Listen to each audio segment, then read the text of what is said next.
ಭಾಳ ಸಂತೋಷದಿಂದ ಅಭಿಮಾನದಿಂದ ಚಿಕ್ಕಮಗಳೂರು ಜಿಲ್ಲೆಗೆ ಸಾಂಸ್ಕೃತಿಕ ಜಿಲ್ಲೆ, ಆಧ್ಯಾತ್ಮಿಕ ಜಿಲ್ಲೆ, ಒಂದು ಸಮಾಜದ ಕಾರ್ಯಕ್ರಮ ಇದೆ, ಭೇಟಿ ಕೊಟ್ಟಿದ್ದೀನಿ. ತುಂಬ ಸಂತೋಷದಿಂದ ಬಂದಿದ್ದೀನಿ.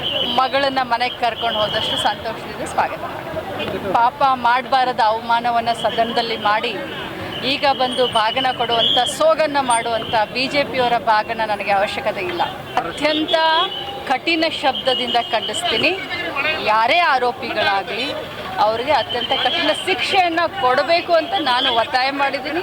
ಕಂಪ್ಲೀಟಾಗಿ ಕೇಸ್ನ ಟ್ರ್ಯಾಕ್ನ ಮಾಡ್ತಾ ಇದ್ದೀನಿ.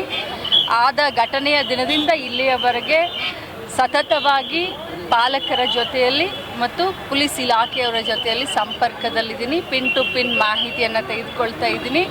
ಸೊ 3 ಜನರನ್ನು ಈಗಾಗಲೇ ಬಂಧಿಸಿದ್ದೀವಿ. ತನಿಖೆ ಶುರು ಆಗಿದೆ. ತಪ್ಪಿತಸ್ಥರಿಗೆ ಅತ್ಯಂತ ಕಠಿಣ ಶಿಕ್ಷೆಯನ್ನು ಕೊಡಬೇಕು. ಅದಕ್ಕೆ ಕ್ಷಮೆ ಅನ್ನೋದೇ ಇಲ್ಲ. ಪ್ರಜಾಪ್ರಭುತ್ವ ಇದೆ, ಅವರು ಎಲ್ಲಿ ಬೇಕಾದರೂ ಚಲೋ ಕೊಡ್ಬೋದು. ನೋಡಿ, ನಿನ್ನೆ ಮಾನ್ಯ ಉಪಮುಖ್ಯಮಂತ್ರಿ ಆದಂಥ ಡಿ ಕೆ ಶಿವಕುಮಾರ್ ಅವರು ಹೇಳಿದ್ದಾರೆ, ಇದ್ರ ಬಗ್ಗೆ ಪ್ರತಿಕ್ರಿಯೆಯನ್ನು ಕೊಟ್ಟಿದ್ದಾರೆ. ಅದ್ರ ಮೇಲೆ ನಾನು ಪ್ರತಿಕ್ರಿಯೆ ಕೊಡೋದು ಸರಿಯಾ?